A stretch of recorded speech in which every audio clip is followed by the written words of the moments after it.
Hi, I'm Gail Bannock. And I'm Ilana Santone. Welcome to the She Means Business podcast.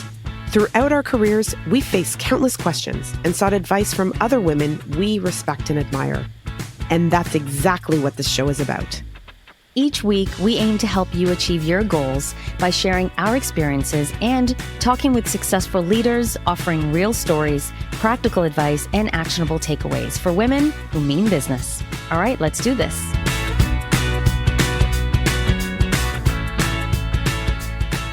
Hi, everyone. Welcome to today's episode of She Means Business. We are so excited to introduce today's guest, Adeela Hussain Johnson. Adeela has had an extensive career spanning over 20 years, both growing established brands at Target and launching new ones like Cheeky. She currently serves as the CEO of the global lifestyle brand BÉIS Travel. As a founding member of BÉIS, Adeela has built and led the organization alongside actor and entrepreneur Shay Mitchell. In less than 5 years, Adeela has led BÉIS to unprecedented growth and success, now surpassing $250 million. I am constantly inspired by Adeela's approach to business, family, and leadership, and I'm proud to call her a mentor and friend. Welcome to the show, Adeela. It's so great to have you on. Welcome. Thank you. I am thrilled to be here. Thrilled. You've had a really impressive career already so far. Please walk us through your journey and how you got to where you are today. So I'll take you back even kind of to undergrad days, or I think in Canada, they say university, and kind of what transpired there. So was legal bound, thought I was going to be a lawyer, ended up interning at a law firm. It's like, oh, okay, I don't think this is for me. And traveled abroad my senior year, came back and I was like, oh, I don't really know what to do with my life. And I remember talking to my dad and I was like, I love to tell stories and I love to help people and I love to problem solve, and couldn't quite figure out the right career. And at the same time, somebody had reached out to me from what was American Express Financial Advisors, ended up getting spun off and became Ameriprise Financial. And I remember when they introduced the concept of financial planning to me, if you speak to my husband, simple math is not necessarily my forte. So I was like, oh, I don't know about financial planning. I'm not sure that's quite up my alley. And he hit the nail on the head that he said it's about telling a story and helping people achieve their goals in life. And I was like, oh, okay, I think I can do that. I think I can build relationships and I think I can help people achieve their goals in life. And really, financial planning, yes, of course, you have to have a very strong foundation and you have to take all these exams, but really it's about meeting with clients, understanding what they want to achieve, and then putting a plan in place for them. So fast forward several years, I ended up building a financial planning practice. I moved into a leadership role at Ameriprise. And Ameriprise is an organization that invests really, really heavily in personal and professional development. And I think I learned pretty early in my time there, I really want to be a leader. And I love owning a business, but it wasn't necessarily at the time what was really driving my excitement and my passion. So I knew I didn't necessarily want to do it in financial planning, but I knew I wanted to be a leader of people. And I love this idea of problem solving with an end goal in mind, which maybe isn't as clear cut, but help people achieve those goals. And to me, leadership is that.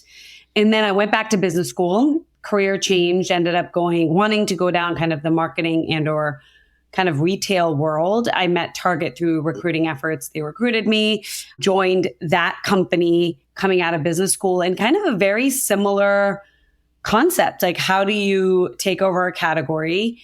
You have, financial goals, you get to run a business, but you have the support of an institution behind you that you're not an entrepreneur in the sense you have to scratch the bottom of the barrel for the dollars. And I love that. I love resources. I love access, but I wanted to be able to see a strategy, put a vision together, and then put tactics in place to help achieve that. And that was what I loved about merchandising and buying, is those kind of two connecting, and you're able to get your hands dirty, but then you're able to deliver on a strategy that helps, this enormous organization. But really what I loved about that, very similarly to Ameriprise, a huge investment in leadership developing, communication. I went through all the different programs at Target that help prepare you to become a leader. And when I ended up moving to Canada, where I met Gail and Ilana, that was really more of a leadership role for me than it was more of a tactical kind of execution role. And that's really where I thrived. And when that time was over, I remember being really scared of the concept of a startup because I felt like moving to Canada in large part was kind of a startup type environment. And I was like, I can't take that risk. I just given birth to my first child. My husband was going to have to leave his job because he had left it subsequently to move to Canada with me. And I was like, I don't know if I can take that kind of risk. And I remember speaking to a business mentor of mine, and he was like, you have this opportunity to work at a startup. At the time, Beach House Group was a little bit of a different model. You can always go work for corporate. You could do that at any point in your career, but you're not going to get this opportunity that often. And so I ended up joining. I'd met PJ, who is the founder of Beach House Group. I met him through a contact I had at Target. And he was like, no, I don't want to introduce you to other people, which is why I was meeting with him. I want you to come work for me. And I did. And that was now 9 years ago. And we had started this company that was so different than the model they have today. It was kind of glorified private label for Target with cause related brands. Did that for a couple of years. A gentleman named Sean Neff came and took over. He was an investor in the business. And he was like, I think kind of this model doesn't work. Let's look at influencer celebrity led brands. I had already worked in the travel space at Target. So it was natural for me to connect with Shay that first meeting. And we kind of hit it off right off the bat. Just very, I inspired by her kind of entrepreneurship and fierce feminism, which I can relate to in a large way as well. And that was now several years ago. We've launched the business in 2018 and we're 5 years in, and it's kind of been this rocket ship. And so I sit in the role I am as CEO. And yes, of course, day to day, there's a ton of stuff from a business and execution standpoint that's critical to the success, but I hire really great people to do a lot of that. And for me, the thing that gets me out of bed is leading operationally and organizationally, leading the organization and the people within the organization to kind of achieve not our shared objective, not just our shared objectives from a business standpoint, but their individual objectives as professionals growing their careers. And I think that's like my bread and butter for sure. So, Adeela, you recently became CEO of BÉIS. Congratulations. Very well deserved. Even though you've been acting in that capacity for a while, it's great to make it official. What would you say is your approach to leadership and having seen this organization through from a very small kind of employee number one to this huge team that you have now relatively? How would you describe your leadership style or approach? I think in general, I'm a situational leader, right? Like I very much have my go-tos. I tend to be highly empathetic and compassionate as a leader in general. And just as a person, I think that's just my normal inclination. I'm an extrovert and tend to just share everything about my life. And so I'm an open book, right? And I think that breeds a level of transparency and trust that I've been able to develop with people at all levels in the organization and even outside of the organization, investors and others who interact with our business and our brand. And I truly do believe, and I say this to people who I speak to often, or even I say to the team pretty frequently, but I genuinely believe that you can have an amazing product. You have to. That's table stakes. You have to have an amazing product. You have to be able to go to market. Those are all true. You have to be able to differentiate yourself. But the true differentiating factor of an organization, especially true of mine, are the people that help run it. And to me, the investment that I make in our organization and others make to develop relationships, you spend most of your day at work, right? Like more so than I spend with my kids and my husband. I spend most of my day at work. And why would I not want to invest time, energy, and resources to develop those types of relationships where there's intrinsic trust? We are in it together, which is very much what it feels like at this organization. And in many organizations I've worked in, regardless of the philosophy or regardless how big it is, that's always been my approach is I spend a lot of time with these people. I'm going to invest here.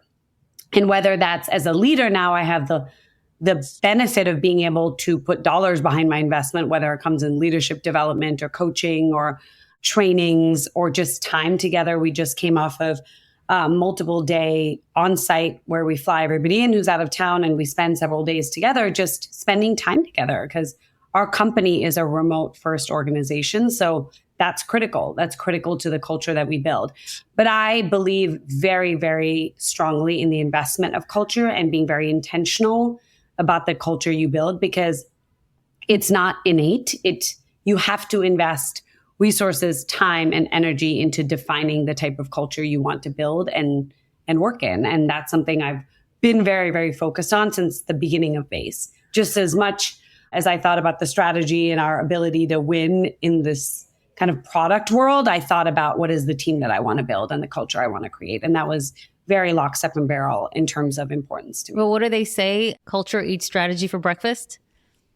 All the time. And I truly, truly believe that. And if you sit with my team, regardless, coordinator, VP, Shay, me, you will feel passion. You will feel a passion, a sense of passion and commitment, not just to the company, but to the people.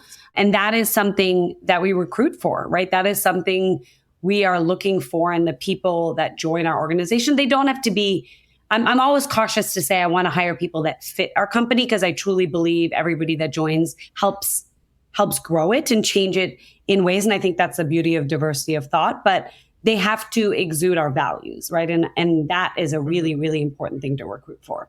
What has changed about you over time from a leadership perspective? It seems like from early on in your career, you knew that there was this kind of passion for leadership, and that comes across in every answer you give.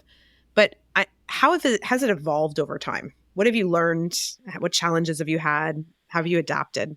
Yeah, I think I've actually learned and grown a lot. I think if you spoke to somebody who probably worked with me at my very early days at Target, or probably even Ameriprise. Ameriprise was a little different because I was leading people, but I was really leading clients. So it's a little bit of a different dynamic. But my early days of Target is I believed that leadership was strength, in like, not even strength, but kind of like stubbornness. Like, I have to have a point of view and I have to showcase that point of view, and I have to be very firm in that point of view, because I came from an industry, in the financial industry, where I was one of few women, and you had to overcompensate in your point of view to be heard, right? And so that became a little entrenched in the way I approached having a voice and having impact, was how strongly I believed in my point of view and perspective.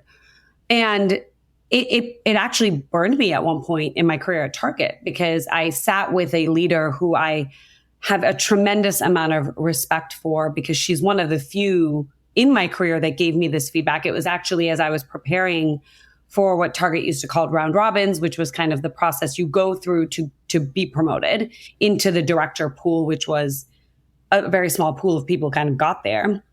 And so it was a pretty rigorous process to go through, and you have to kind of end up on this list, right? And I was walking into this meeting, and I thought I was walking into this meeting for her to tell me, like, you made the list. And instead she was like, hey, I've been given some difficult feedback on you that you need to address. And if you want to get promoted in this organization, you're going to need to address this. And it was essentially that. And she said this way better than I'm going to say this, but in short, it was your approach, the way you address problems or the way you communicate with people is blunt and too harsh. And at first, there was wait a minute, is this one of those like, you're too direct types of feedback? And I didn't know how to process it. But when I actually took the time to listen to what she said, and more importantly, connect with people who I worked with to find out what they meant, what I learned was I was not a good listener. I would have a point of view and I would share that point of view, but I didn't do a great job listening to discerning points of view.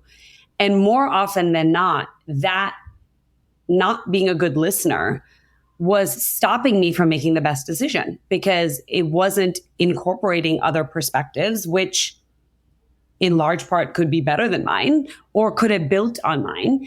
And it was making me seem non-collaborative, right? Or stuck in my ways, or whatever the words are that you want to use. And I remember thinking really hard about, like, is this something I want to change, right? Is this something that's important to me to change? Because I don't I don't believe feedback does anything if it's not, the will isn't there to shift, right? You have to want to change. And I did. And I truly believed that that's not how I want to be. It's not how I am as a person. As I really thought about it, I recognized that I was overcompensating, probably some form of imposter syndrome, probably some form of feeling that this was the way to be heard. But I was actually not myself. Like in those moments when I was super bullheaded or super stubborn or not listening, or that's not actually who I am. And I don't think there needs to be such a separation between the way I show up with my friends and the way I show up at work. And that was a very, very pivotal point in my career where I recognized that compassion, empathy, open-mindedness, listening is not a weakness. It is a strength, right? It is to be able to incorporate points of view, to change your point of view, which again, I always felt was, well, if I have a point of view and you can change it that easily, then it must not have been a strong point of view. And I don't believe that anymore, and I think over time, what I have realized in my career is there's very, very few times that my point of view, exactly as I first thought it, is how I end up executing it. And that is by nature of surrounding myself with people who can build, who can challenge me. And look, that's not always easy, especially at my role now. And I would say it's actually becomes increasingly more challenging as your title changes. And that just has a sense of intimidation in an organization that I actually don't want, but is very difficult to not recognize. But the more you can surround yourself with people that are willing to challenge and make you think differently, the better the outcome will be, like 99.9% of the time. There are absolutely a few things that I'm like, these are really important for our organization and we're sticking by this no matter what. And that's typically around culture. But most everything else is a sliding scale. And I shift frequently and often, and I now embrace that. It's interesting. There's a lot there to unpack. But one of the things that I really empathize with is I have a similar problem. I can be very direct. And for good or bad, my husband makes fun of me sometimes that I can develop a very strong opinion instantly about anything. In fact, sometimes he'll ask me something and then he'll be like, have you thought about this before? Because you were very adamant about, I'm like, I've never ever thought about this before. This is the first time. But through life experience or whatever, I have developed this approach to at least deliver my opinion in a very, a clear and assertive way. But much like you, I'm actually very open to changing it. And I'm very open to, hearing other perspectives, and I'll happily change my mind. And sometimes that's misunderstood because people think that I'm so adamant that I'm stubborn about it. I'm like, actually, no, I'm just delivering my initial thought in a very adamant way, but I'm very open to changing it. So it's interesting to hear you share the same experience. I want to ask you a little bit about feedback because Ilana and I have been talking a lot about it recently. And so it's interesting that, whenever we receive feedback, we often talk about how much of a gift it is. And it sounds like this particular one was very much so for you. I'm curious how it was delivered in a way that obviously you were open to it, but how it was delivered to you in a way that you could be open to it. Because that's harsh. That's a difficult, I would say it's a difficult piece of feedback to receive and an easy one to dismiss as well as you don't understand. I'm a woman and you're whatever. So how did that go down? Yeah. Well, so I think a couple things. One, first and foremost, is I trusted this person, and I believe truly before this conversation happened that she had my best interest in mind. And I do believe that is very important, especially when giving challenging or difficult feedback. The actual relationship between the two people is pretty critical. Yeah. And the more direct or potentially derailing that feedback is, the more you have to rely on that relationship and that trust to be able to help the person see the other side of it. So I knew that. I knew she believed in me, and she started with that, right? She started with, I want to start, right? And reminded me very much of our relationship and the fact that she has always been my biggest cheerleader. And I believe that. And then it wasn't the sandwiching effect that it was like, nice, me nice. It was, let me remind you to help disarm you. I know you're looking, and then it was very direct. In fact, I would also argue, is a relatively direct person. And so it wasn't that she was wishy-washy in the way she said it. It was very clear. It was very concise. It was very direct. The words were not minced. And she gave it, right? It was clear as day. And then she said, I know that was really hard to hear. How do you feel? Right. And there was this immediate switch to compassion. And I remember feeling like, I think I'm about to cry. Like, I remember like that very uncomfortable feeling of like, oh, this, and I don't cry at work. What? Like, I'm definitely about to cry. And she gave me an anecdotal story she had been through, right? As like, I am like you. She's also not from Minnesota. Minnesota is, generally known, like Minnesota nice is a term where people are very polite and nice. And so she addressed the elephant in the room that I know sometimes this feedback can sound really difficult in the environment we live, because maybe it seems as though you just don't fit in to the communication style here. Let me tell you how I think about it, right? And then it was this immediate disarming of like, okay, you've been through this before. You've made it in your career, because I absolutely saw her as she's made it in her career. You got through this. Right. And sometimes you'll have those anecdotal stories and sometimes you won't. But I think what she did so exceptionally well is she didn't mince her words, because I think if she had, I would not have gotten the same thing out of it.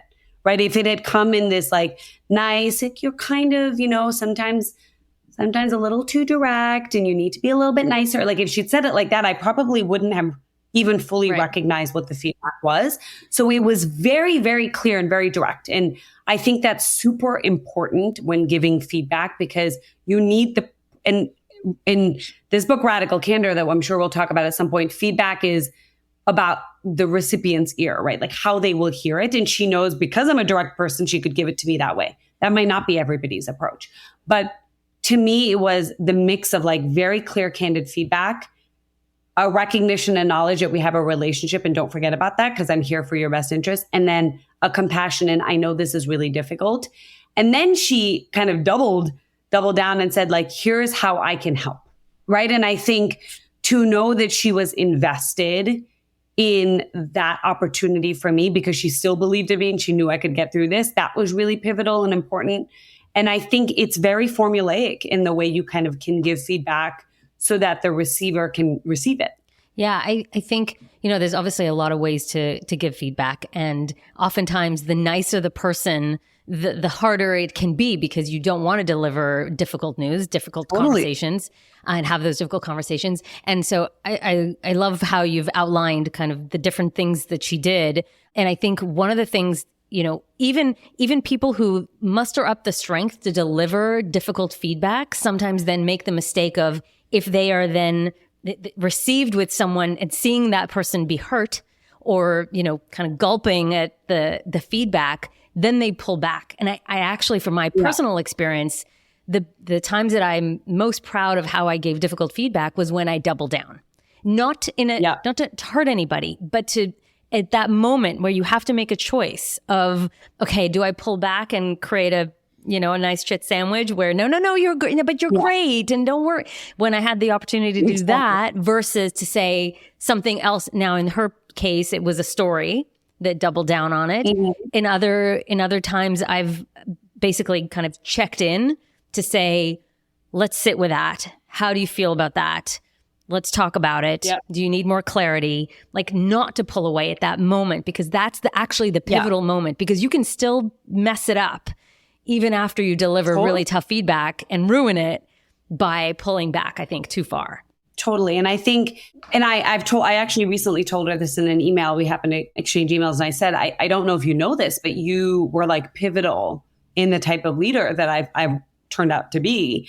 And I remind myself of that often when I'm having a hard time giving feedback, or if I'm struggling, is like, I could be somebody's pivotal moment, or vice versa. They can get derailed if I don't give this feedback, because again, it wasn't, and you have to know people and you have to change your style based on how people will receive it. And I think that's really important. And it's not about you. That's the thing. It's about them. Exactly. People get in their head around how am I going to deliver this? And it's so hard for me. And it's not about you. It's about them. Let them have their bloody feedback. A question that we like to ask is, what advice would you have for your younger self now that you're sitting here today? I do a better job of it now, but I'm still not there. And, I am still a human being that has a lot of opinions, probably not too dissimilar from Gail's husband. My husband would probably say the same thing. And a lot of people might Maybe that's why we get along. Yeah, I'd like to be at one of your lunches when you're talking about your opinions. It would be very fun to watch. Oh, it's hilarious. It's not unlike our conversations, Ilana. Yes, exactly right. But I think listen first, and not because, and I actually am very cautious to say that because I think a lot of women don't speak up. And I think a lot of women don't express that point of view. And I will actually share in a fair amount of my career, I didn't. Or I didn't do it in the right places in the right times. I would say listen first and know your audience. Those are two probably very critical pieces of feedback that I'm glad I went through it the way I did, where I didn't get it right for a fair number of years, because then I recognized the importance of getting it right. But continually to invest in that, because listening, whether it's listening to your leader, your peers, people that might report to you, you will hear a lot if you take the time to listen.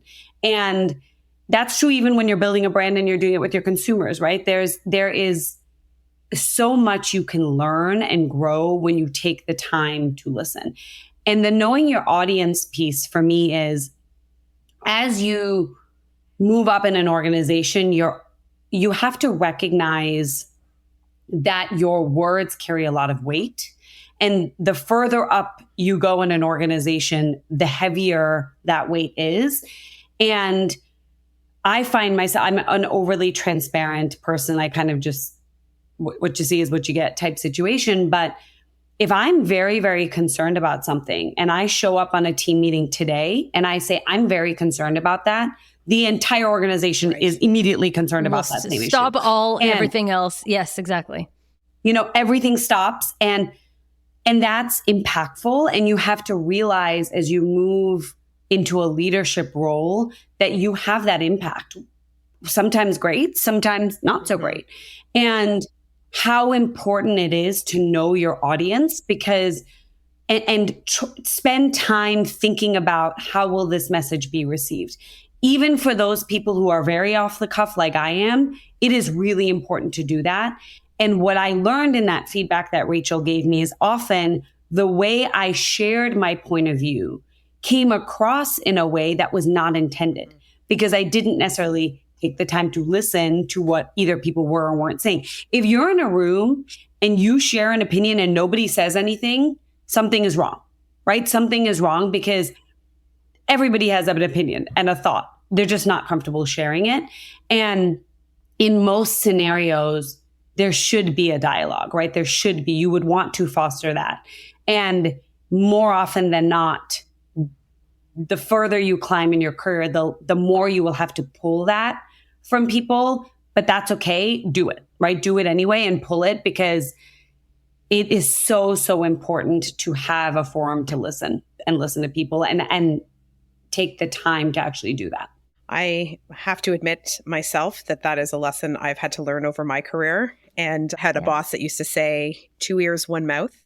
And it was something that's always stuck with me in many situations. And I think it's a great lesson. So, well, Adeela, it's been great to have you on the show. So many wise things coming out from your career. It's a really interesting career. And I think the pivots you've made and the chances you've taken have obviously paid off, and you're doing so well. So it's been great to have you. Thank you for sharing with us today. Thank you. Adeela. Thank you for having me. This was so fun, and I'm happy to come anytime. Great. Thank we'll have you back. We'll see you soon. See you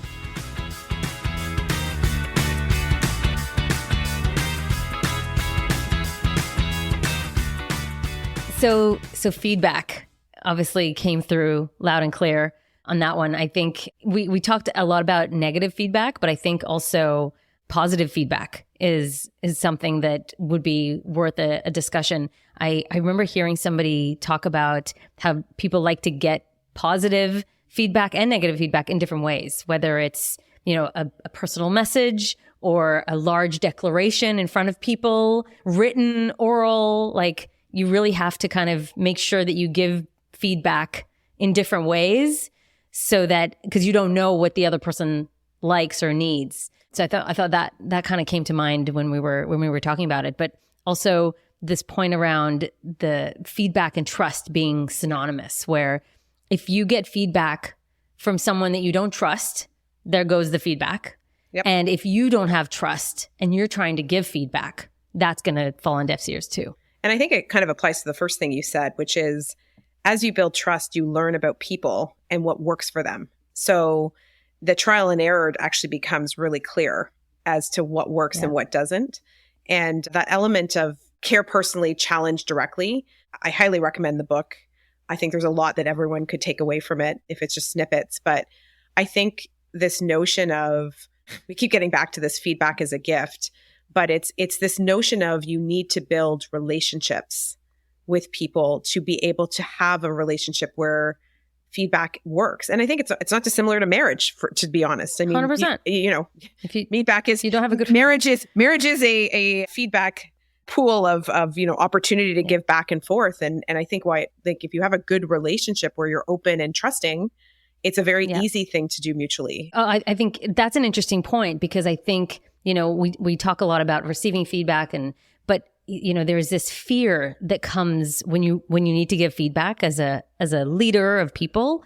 And really what stems from that, like, where does that fear come from? It's that they won't like you or that you'll hurt their feelings. And the only anecdote to that is that there's a strong foundation in that relationship. That's the only way. And that's why I think the more you invest in relationships, the easier it is actually to give feedback, because you're not worried. You're not worried that they're going to quit or they're going to be insulted or hurt, or, it's a safe space. Yep, I agree. I wanted to touch on one other thing that Adeela touched on early in the discussion. And it was something that we kind of pinpointed, which was, she had made a lot of changes and taken a lot of risks in her career, and obviously they've paid off. She's doing amazing. And she attributed it to, or she said, it's actually not that hard for me because I was bred for that. And it's interesting because I totally get that, but I think something she said really stuck with me, and it makes me think, because I'm the opposite. I'm a little bit more risk averse, and thinking of the worst case is very liberating. It's something that I think back to, like, when I was young, and I saw this saying that said, if you're going to think about the worst case, you might as well think think equally about the best case. And I think it's the same. It really applies to, like, what is the worst case? And if the worst case is really not that bad, then just let it go and try something. And that's been very liberating to me. And I think it's just something, like, you can be bred for it. And I definitely meet people who, I'll move here, I'll take this. Oh yeah, if it doesn't work out, I'll go somewhere else. And the confidence and the training that they've had to be able to get there, whether it's training or just natural. But I think you can be that way, whether it comes naturally or not, if you kind of come through a process of really assessing risk and taking those pivotal moments in your career that get you to the next step. Yeah, I mean, I often apply that logic of worst case, and much like the concept of 5 whys, where you ask why 5 times to get to the core issue. I find I basically do the same exercise, because often the worst case is actually not the first thing you think of. And so, or maybe it is, but if you actually played it out, it's actually going to be fine. So, oh my God. So if I mess this up, then I'll be very embarrassed. Okay. And then what? Okay. So is that the worst case? You're embarrassed, or, are you going to get fired? Okay. And then if you get fired, then what? Will you not get another job ever in your life? No. Okay. So you will get a job. And what if it's a great job? Like, right. You just kind of play it out. Right. And until you can kind of sit with it. The other thing that I always think about is, my past experience with working with children. I read a lot around pretend play and the importance of pretend play in children's development. Yep. And they actually did, playing with Barbies or action figures or pretending to play out different scenarios. And they did a lot of studies around the importance of pretend play, and found that children who participated in pretend play, they actually turned into happier adults. Interesting. Because they were able to, they knew that different scenarios are possible, different outcomes are possible, and that they would be okay under different scenarios. The fear, I think, happens is when you don't play out those scenarios, and then you're paralyzed in the fear of what will happen, rather than actually thinking through what will happen and then how do I deal with that, which is a much more, a action oriented and you're much more in control of the situation when you play that out. Yeah. So I think thinking through the best case and the worst case scenarios is adults' version of pretend play. I think that's you're right. Thinking through these different scenarios. It's a great connection. I think a lot of really good insight to take from this one today. Yeah, she's great. She's great. Thanks. Bye. Bye.